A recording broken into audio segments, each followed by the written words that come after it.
আসসালামু আলাইকুম। কি অবস্থা সবার? কেমন আছেন সবাই? আশা করি আলহামদুলিল্লাহ সবাই অনেক বেশি ভালো আছেন। আপনাদের দোয়া এবং ভালোবাসায় আমিও ভালো আছি। লাস্ট কিছুদিন যাবৎ বাড়িতে যাওয়ার জন্য খুব উত্তেজিত ছিলাম। যেহেতু বাড়িতে যাই না অনেকদিন হয়েছে। কারণ বাড়িতে যে আনন্দটা পাই এখানে সেইম আনন্দটা কখনোই হবে না বা শহর লেভেলে এটা হয়ও না। হতেও পারে না। তাই গ্রামের উদ্দেশ্যে যাওয়ার জন্য অনেক চেষ্টা করছিলাম। হঠাৎ করে ফাইনালি গ্রামে চলে গিয়েছিলাম।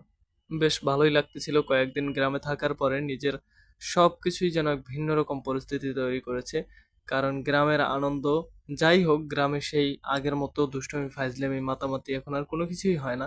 কিন্তু যদিও প্ল্যানিং করে গেছিলাম ২ টা জায়গায় যাবো। একটা হচ্ছে কুয়াকাটা, আরেকটা হচ্ছে আমাদের গ্রামেরই একটা জায়গা গোরাপদ্দা নামে। কিন্তু ২ টা জায়গার একটা জায়গায় আমি যেতে পারিনি। যেহেতু সময়ের স্বল্পতার কারণে।